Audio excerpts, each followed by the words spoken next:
Hey everybody, it's Nathaniel Avila reporting from Greater Orlando, and I'm here talking to Timbrel Hildebrand, uh, who is reporting from Crowley, Texas. And today we're talking about Remember the Titans. Is that right? That's right. All right. So now you chose this film. Now, does it have anything to do with the things that's going on right now in the world? Um, I guess it might have crossed my mind when I picked it. It's also just a really good movie, and it is relevant, I would say, to what's Mm-hmm. going on right now. Now, this is insanely important, and it's something that or I personally, cannot stay silent on the matter. Uh, there's a lot of injustice and prejudice going on in the world right now, and I don't know, like something has to be done about it. Is that right? Yeah, for sure. Yeah. Yes. So we're gonna be talking about this film, uh, because a lot of that is similar in this film that took place back in the 1970s, 1971, and was made in 2000. But history has a tendency to repeat itself. So we're going to look at this and talk about it, and hopefully it'll uh, give us better understanding about the issues going on right now. So usually I talk about what's going on, like how the film was like conceptualized and written. But I couldn't find anything about that, about the origins of the film. So instead, I'm going to talk about like what the differences between real life, what happened in the real life story of Remember the Titans, and what happened in the film. So the differences between the two. Uh, so this story is about a football team which gets integrated, uh, which gets integrated. So it's like the first time white people and African Americans are playing or attending the same school. Therefore, the players are now mixed, and uh, and it takes its time. It's about like the prejudice and the racism that goes on during this time, and the adjustments people have trying to like accept this new way of life. And it's starring one of the biggest names in Hollywood at the time and now. That's right, I'm talking about the Ryan Gosling. He was the Yeah, best. very funny.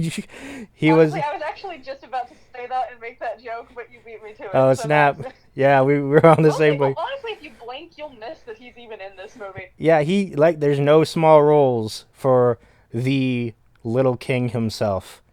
I guess. Well, but we are actually talking about Denzel Washington. I Yeah, certainly hope. yeah, he's definitely like the biggest. Like he really gives it his all in this film. Washington, that is. Uh, so in terms of like the uh, differences between real life and the film, the first point I have here is that the Alexandria schools, which is where it takes place, like in Virginia, were racially integrated in 1965, not 1971. And T.C. Really? Williams, yeah. I So guess they must have just wanted to use that as a catalyst. yeah, I mean they gotta do some things to make it like more cinematic. Yeah, I guess so. Yeah, and then okay, so T.C. Williams, which is the high school where that the film takes place in, was created by merging three racially integrated schools. Like already, there like three of them. Uh, so the Titans, which is the football team, was ranked second in the nation, and at the end of the 1971 season, finishing in like 13-0. So they were undefeated. Uh, However, despite the movie showing like multiple close games, the games were actually like blowouts, and 9 of the 13 were like shutouts. So But that's not as exciting. I know we need some conflict. So I could understand why they did that. So in the movie, Boone, which is Denzel Washington's character, states, "We are not like other schools in this conference. They're all white. We don't have to worry about race. We do." So this isn't true as well because the schools that the Titans face were integrated years before. So, but but we still need that conflict in the film. So while the team was at the camp, it shows Boone waking them at like 3 in the morning to go for a run. This didn't happen either. That was made up. And neither. Well, that doesn't super surprise me. But then again, I mean, coaches have done crazy things. Oh snap! I've heard some stories. Let me tell you, because I played varsity basketball when I was in high school, and one of the things that they did was if we were like goofing around too much or something, or maybe somebody got a bit too aggressive, or maybe we just weren't playing that good. One of the things that they would do was one of the assistant coaches would put on his preacher's collar, and he would do what was called running the devil out of us. So, so he would just, That's hilarious. I know, and so he would just have us run for until he got tired of us running. So, okay, so that did happen, and the speech at Gettysburg that also didn't happen. But the team did go on a tour of Gettysburg, but it was like not as dramatic. But we got to make it dramatic for the movie. So we got Sunshine, who was the Californian guy. Hey, Huh? Nathaniel? Yeah. Yeah. So he was far from being the only one with long hair at the time. Even Bertier had long hair. But in interviews, Sunshine Are said, you talking about Sunshine? "Yeah, Oh, about how like the kiss that was in it wasn't that didn't actually happen. yeah, that didn't happen either." Yeah, I heard about that. Yeah. So was he? Is he actually gay in real life? I don't know. I didn't research it. Yeah. I wasn't even clear that he was even gay in the film. I'm not I 100% think sure that they either. left it up to interpretation. Like maybe he was messing with them, maybe he wasn't, that sort Maybe. of thing. I guess it's up to the audience to figure it out. Because Disney was like, we gotta keep it vague because we need good family values. So, the climax of the movie, that is was fictionalized the fictionalized AAA state championship football game between TC Williams and Marshall High. Uh, it was like a lot of dramatic license was taken for the movie. It was actually that game that was portrayed as the state championship was actually a mid-season game between the two Mhm. schools. Uh, and it was actually like, but it was like the toughest game that TC Williams played. Uh, and at as depicted in the film, the real Titans won the Marshall game in a fourth down come from behind play at the very end. Uh, but Yeah. but the actual state championship, which was against Andrew Lewis High, uh, was a 27-0 blowout. Wow. So you gotta. I can see why they did that because we gotta have the suspense. They gotta earn the title. So Bertier's car accident took place in December 11th of 1971, after the end of the season. So, and what really happened was that Bertier had been at a banquet honoring the team for their undefeated season. After the banquet, Bertier borrowed his mother's new Camaro. Bertier lost control of it and crashed. Yeah, I While read that. Yeah, so the movie shows him getting like broadsided, but that wasn't true. Uh, so the cause of the actual accident was determined to be mechanical failure in the engine mounts, but Yeah. I don't know. Um, oh, this part is actually kind of sad. Um, Cheryl Yost, the little girl, the assistant coach's daughter, she actually died in 1996. Yeah, I read that. She was only like 34 years old. Yeah, she That's was really sad. 34. Yeah, that was super sad. Uh, and she wasn't an only child. She had three sisters. Uh, Oh, yeah. yeah. Her oldest sister, Bonnie, was in college at the time. Angela, her second oldest, was at a different high school than T.C. Williams. And her younger sister, Deidre, was only 3 years old. So I guess it makes sense why they decided not to cast those people and just like be like, okay, we don't have to pay actors to play them if they're not relevant to the film. So Yeah, I mean, from what I read, it was just a matter of consolidating characters. Mm-hmm. So, yeah, like what is your overall opinion on the film?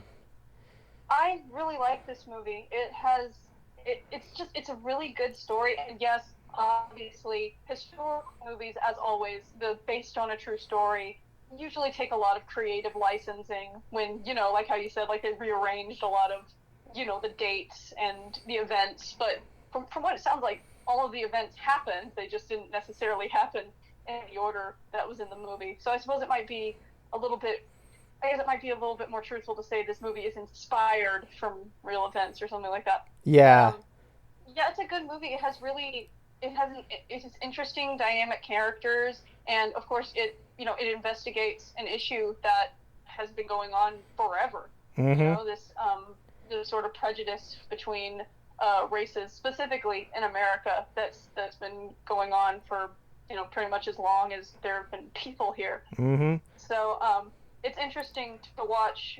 Kind of, I don't know. It's an interesting movie, and it has very interesting characters, particularly the character of Coach Boone, but also the characters within the team. Also, kind of seeing them bonding as a group and what they're facing from the outside and whatnot. Yeah, like I know that one of the big characters, what was it named, Latsky, or something, the plus size guy. Yeah, He was supposed to be like, I believe he's supposed to be like the bridge between the white players and the African American players, because he was all like, he was new there, and so he didn't understand the environment he was in, and plus he was like, hey, I'm for everybody, man. I'm not in. I don't care about the whole white and black thing. So that was, I believe that was what his character was supposed to be. I guess. So now this film got us, like, according to Cinema Score, it got an A plus grade, which is insanely rare. I Not a bunch of films got an A plus from them. Interesting. Yeah. So there's a couple of reviews here that I would like to go over with you, and let's see what uh, you got to say about them. So according to Real Views, this person called the film relentlessly manipulative and hopelessly predictable. What do you have to say about that? I mean, I don't know what they mean really by manipulative. If by manipulative they mean they're pushing the ideal that regardless of color or background, has the same amount of value as human beings, and we should treat each other with the same amount of respect. Then I guess, but I don't know if I'd call that manipulative. I mean, they're just presenting from what it seems like to me, they're presenting an idea. And as for predictable, I mean, I guess you could say, yeah, it does kind of feel predictable, like a Disney film is. But in all fairness, it is based off of a true story, so they kind of just have to go with what the story was. Exactly. Like, what did you think about like the relationship between Boone and, I forgot what Will Powell's character's name is. Dang it, I can't remember either. What It was his name? Will Patton, I mean, Yost, Yost. Yost. Yeah, yeah. I thought it was interesting.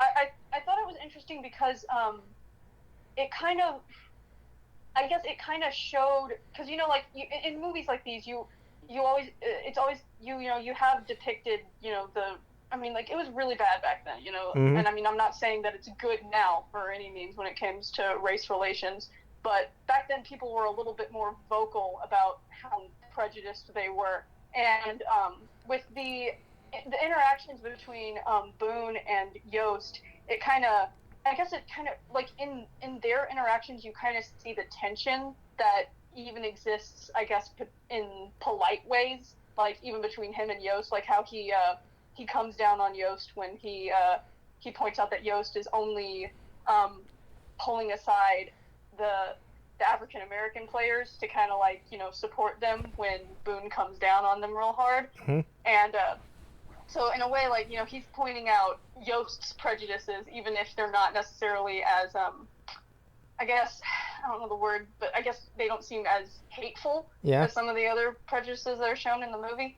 And you see kind of like, I guess, sort of like the ignorance that I suppose Yost has, as opposed to Boone, what he's been through. So through their interactions, you kind of see them modeling somewhat what they want their players to model, in Mm-hmm. that they're respecting each other. It doesn't matter what they look like.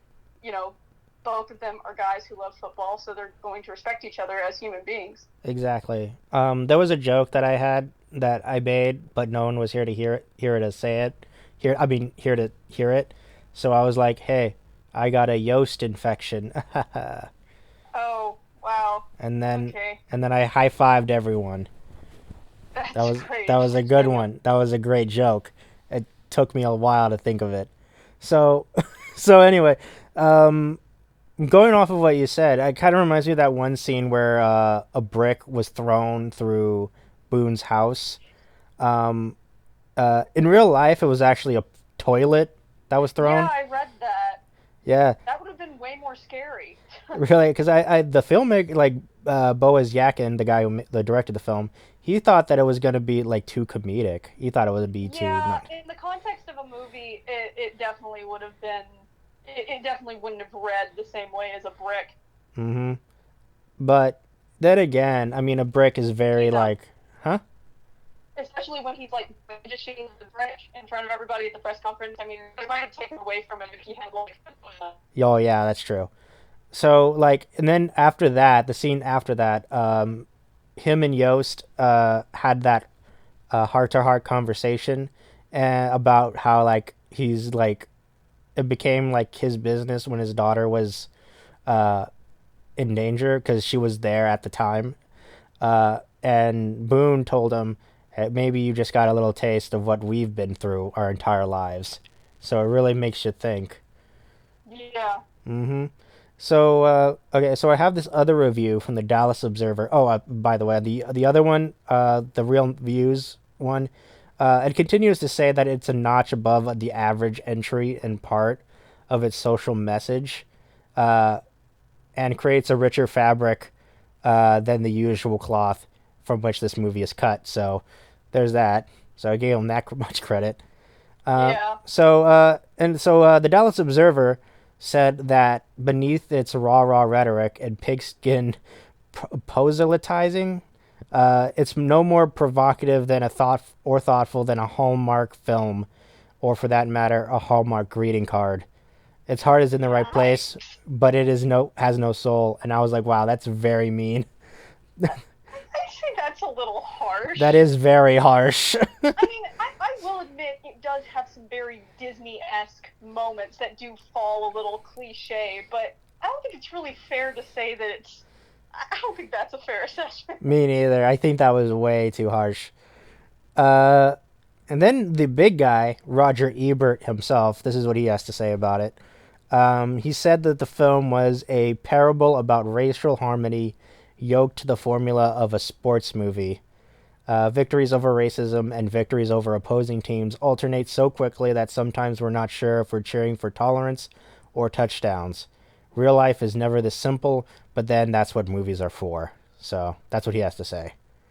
I think that's a fair assessment. Yeah. Do you think that like the film oversimplified this entire the a situation that these characters are in?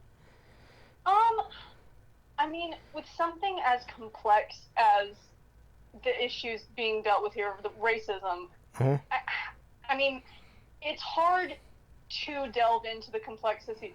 I mean, I would assume it'd be difficult to delve into the complexities as deeply as you possibly could, because of course it's never going to be as easy as it is in the movies. And I think the review makes a fairly good point there, that I mean, with the touchdowns and stuff like that, with them on the field and stuff like that, it does seem a lot more easy than it probably was in real life. Mm-hmm. So yeah, I mean, I think that's a fair thing to say, that they simplified it a bit. But I mean, it's also a family film, so I mean, not that it's necessarily not that I'm saying it's a good thing that they simplified it or anything. I guess I can see why they simplified it a Yeah, bit. like it's from like a marketing standpoint, right? Yeah, I mean, the way I see it, I mean, for a family film, I'd say they delved pretty deep into it. But again, you could always dig deeper. Mm-hmm. So here's another review from the San Francisco News and Review, uh, which called the film. The film is quite lightweight for the subject matter, but Denzel Washington, that is, and company make it watchable. So that's a pretty good review. Yeah, I'd say that's fair. Yeah. Speaking about the relationship between Boone and Yost, their relationship is paralleled by the relationship between the two players of Bertier and who was the other guy? Um, Campbell, I believe. Campbell. It was Yes. Gary and Julius, I believe. Yeah, Gary and Julius. So how do we feel about their relationship? Because I believe their relationship is like the one above all the other characters. Yeah, I mean, I enjoyed it. I thought again, the review said, it was a bit simplified because you only have so much screen time to develop a relationship like that. But once they did get to the way they kind of like forged these friendships within, uh, I guess, a couple of months at a sports camp, I Mm-hmm. think is fairly believable because when you're stuck inside, because when you're kind of like stuck with a bunch of people, regardless of race, personality, social status, whatever, and you're forced to kind of depend on each other while you're doing the sport that you all love, inevitably, I mean, usually you're going to end up at least somewhat tolerating each other, if not becoming friends with each other and respecting one another. So Mm-hmm. I think it's fairly believable that being put through a difficult situation, such as a really rigorous sports camp, because Boone runs them really hard. Like he works them very, very, very hard, and kind of through, I guess, through this kind of trial by fire, it kind of forged a friendship between them. So I felt like it was fairly believable. So I liked. So once they got through that, then I found their relationship pretty believable because they had gone through this difficult circumstance together. Yeah, and like I could definitely believe because I was about to make that same assessment about the trial by fire thing. The camp was the one that I definitely related to the most because, like as I said, I played basketball in high school, and it for when at least the school that I went to, they did not view basketball as a game. It was like a way of life that we had to follow. Oh, So what we did was like in the first day of practice, the coach would have us do uh, up and downs, which is you go from one side of the court to the other and then back in the course of 10 seconds. And then we had to do suicides, which oh is yeah, I used to play basketball and they made us do that. oh yeah, they call them suicides because it feels like you're killing yourself. So Yes, yeah, but I think like some people call them yo-yos because that's more not lighthearted. lighthearted. Yeah, so you go up and down one section I had to do those. Uh, it had to be in 30 seconds, and we had to do 10 of each. And if one of us, like at least one of the team members, does not make it back within the allotted time, then it doesn't count. So we would have Ugh. to do it again, and we did that for uh, for the entirety of the day. I remember one guy threw up on the court. Ugh. Yeah, I know. Yikes. So I can believe because like when you go through something like that with people, you can't help but create a bond with the people you're doing it with because you go through this rigorous task and like you feel like hey we're in this together. Then you form that camaraderie amongst ourselves. So I definitely can believe such a relationship can happen because I've been through that myself personally. Um, and it also kind of also like moving on from that, like there's that one scene where they go to that restaurant, remember? And Sunshine, I believe, was like, "Hey, let's go into this restaurant."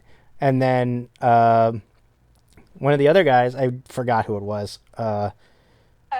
Turk from I don't know his name. Yeah, I mean, it was the smiley guy who said that the football was fun. Let me see. Yeah. It was I don't.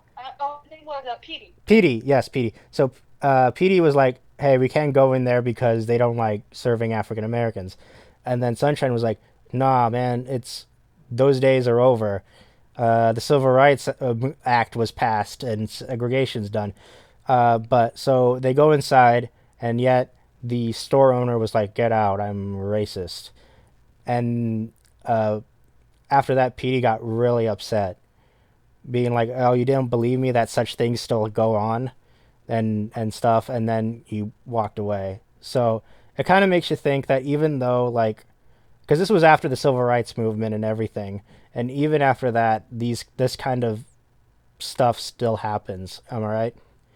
Yeah, and that particular scene I think is kind of what sets this movie, because you know how a lot of the reviews were saying that it kind of oversimplified the complexities of racism. Mm-hmm. I think that one scene um, really, at least while again, it is a bit simplified. I think that scene kind of delves into how it's not as simple as things appear. Sure, they're all friends, but that doesn't mean that everybody else has that same sort of, that has that same sort of enlightenment, I suppose, and showing Sunshine's ignorance by taking them into the restaurant really kind of harped on how, yeah, I think it was Petey says something like, maybe you didn't want to know to him when he said he didn't know, kind of about how, some people are just sort of oblivious, or they want to be oblivious to the fact that people can still be very prejudiced against people that don't look the same as them. Yeah.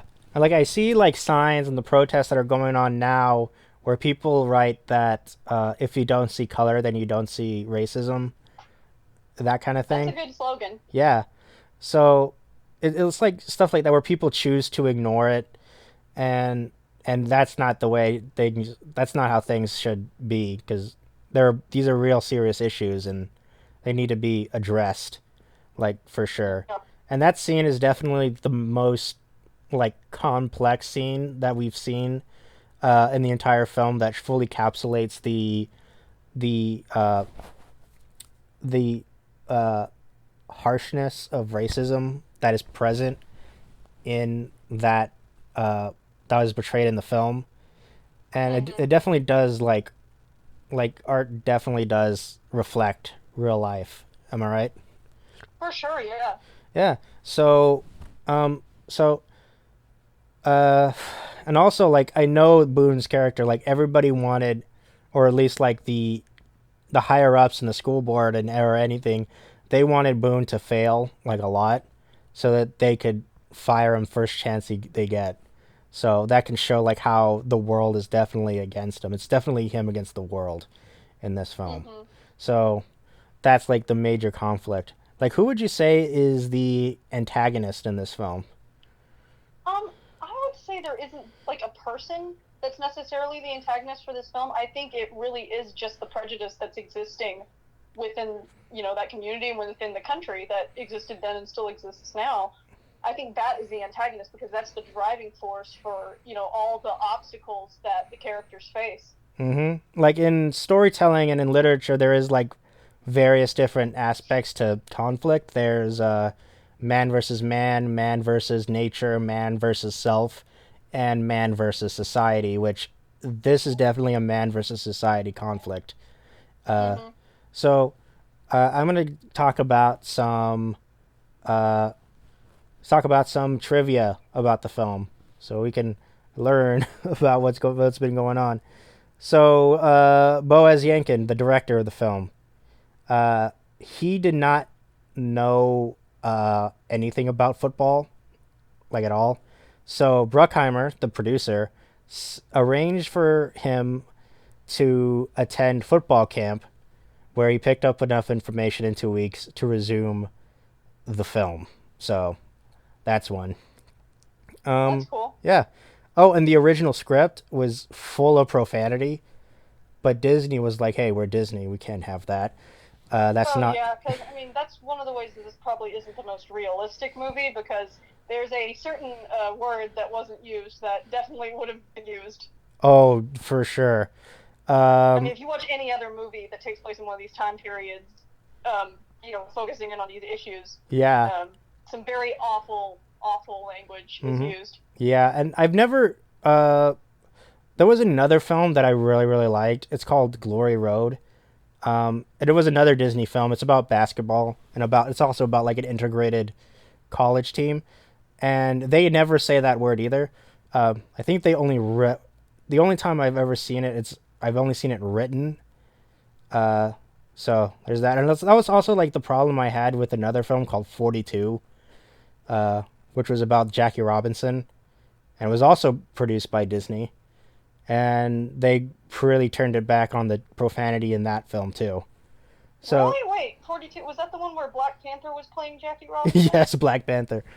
He was I he don't. I'm sorry. I don't know the actor's name. I just Chadwick know he played Boseman. Black Panther. Yeah, that's it. And Harrison Ford is That's in it weird too. because I watched a clip from it and there was some profanity in there. Really? Oh man, maybe I gotta watch it Yeah, again.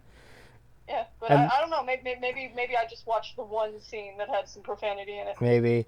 Do you think Chadwick Boseman just like has it on his contract saying like I will be accredited as Black Panther from now on? That'll be my Chadwick name, Boseman. That's his name. What a cool name. Black Panther. No, Chadwick Boseman. That's what I was saying. It's a cool name. Oh yeah, it's definitely a cool name, Chadwick. I mean, if I got to play a superhero, I'd want to be known as a superhero too. For real. Yeah, those are goals right there. Okay, so Disney told him to remove all the stuff, so now that's what we got. So Hmm. as part of Boaz Yankin's efforts at authenticity, two of the referees in the film, E.Y. Coley and B. Keith Harmon, who played the crooked referee, were the real life officials in the Atlanta Area Football Officials Association. So they used real refs in the Oh, that's film. neat. Yeah.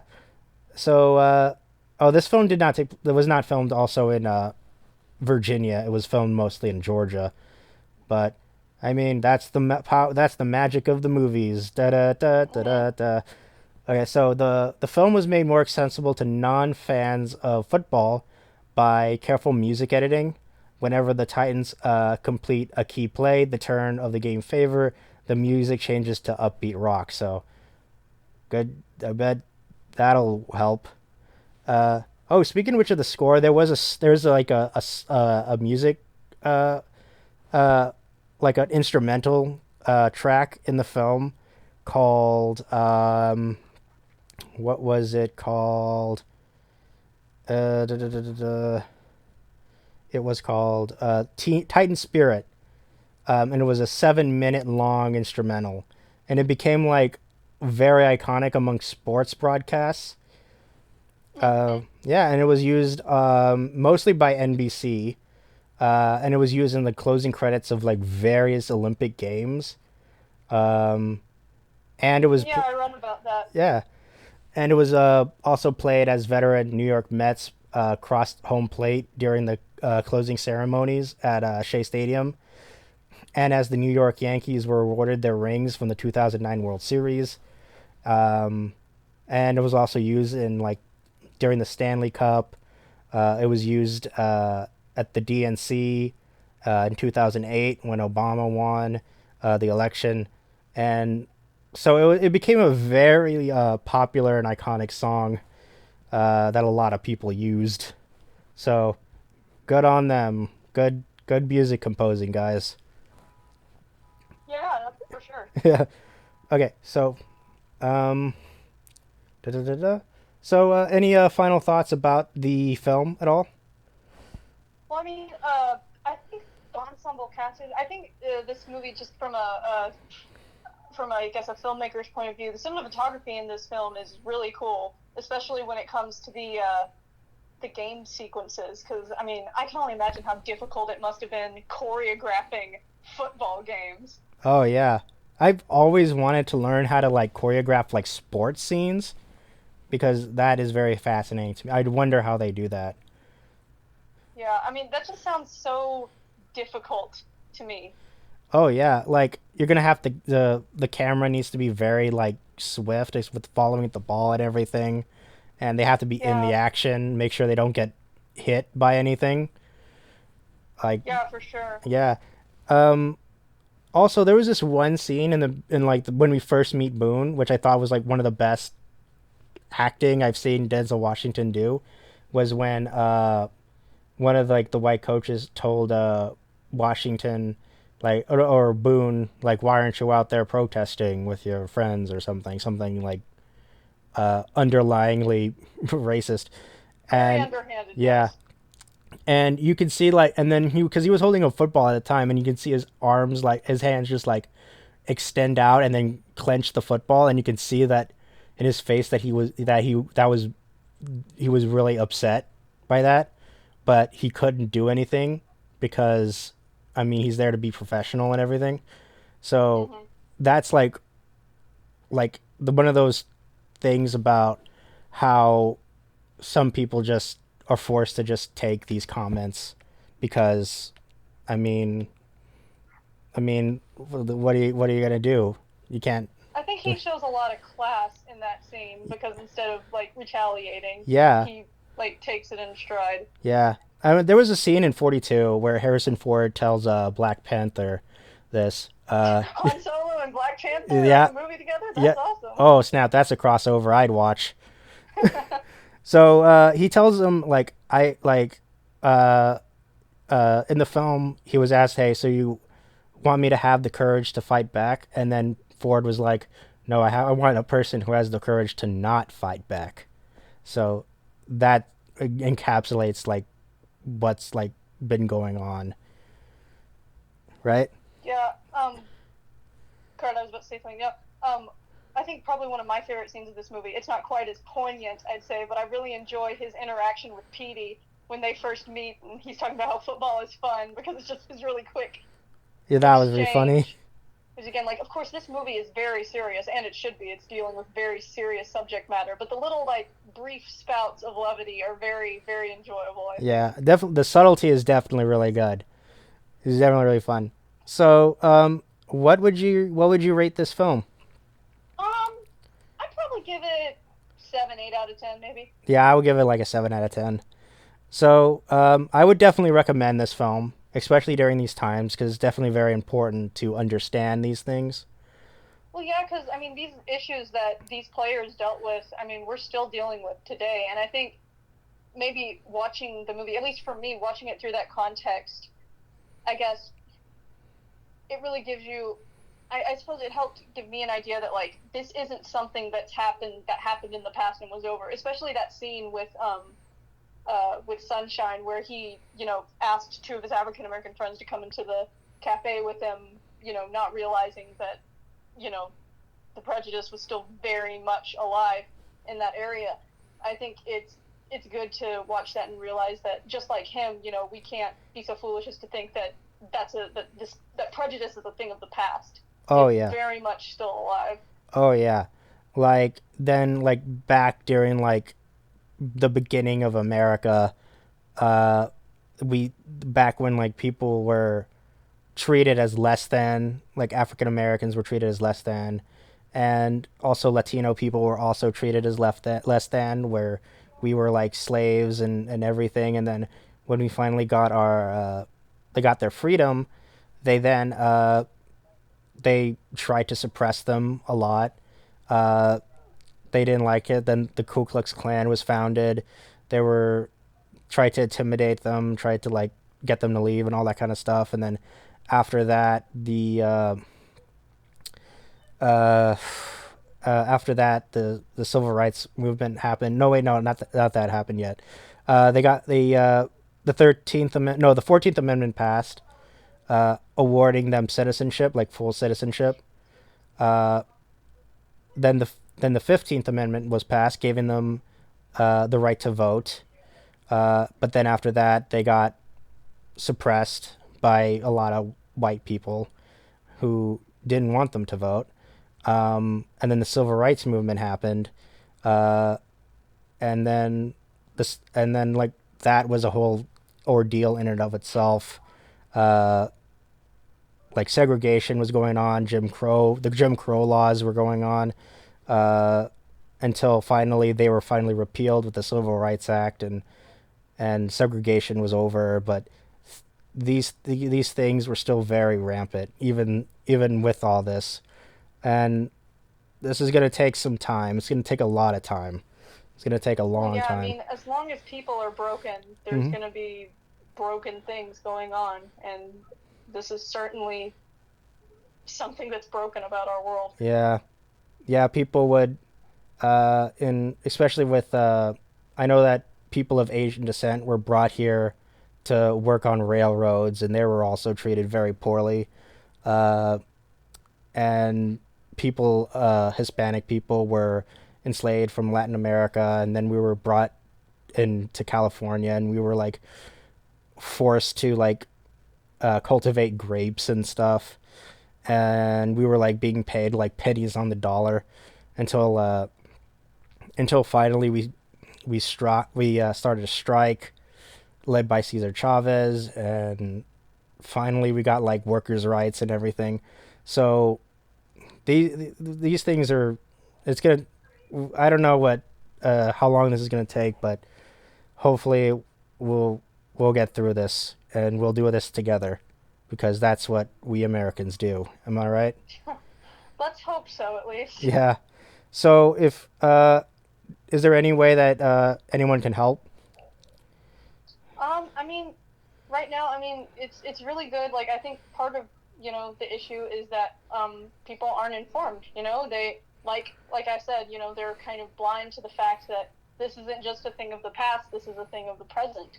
And so, I mean, change starts at the individual level. So, if people don't check their own hearts and consider whether or not they show prejudice against their fellow human beings just because they look different than them, then, I mean, change can't happen anywhere else. So it has to start there. And Mm-hmm. then from there, you move out. Yeah. So be informed, learn about history because those who don't know history are doomed to repeat it, and that's kind of what's Mm-hmm. happening now. And uh, sign petitions, go peacefully protest in your local city. Uh, uh, if you want, you can also donate to the Okra Project or ACLU, uh, and let's see what goes on from here. Yeah. So so that's that. Today was a bit longer than usual episode, but it's important. It was an important episode. Yeah, for So sure.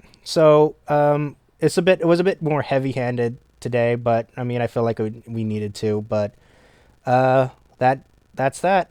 So watch Remember the Titans. Look at some other films that are going on about the African American experience. I think Netflix has released has like their own little section for it, and I think Amazon Prime released like a bunch of free ones that anyone can view. You don't need a Prime membership or anything. Oh, that's Uh, awesome. yeah, so check those out, and we'll see you guys later. Bye. Bye.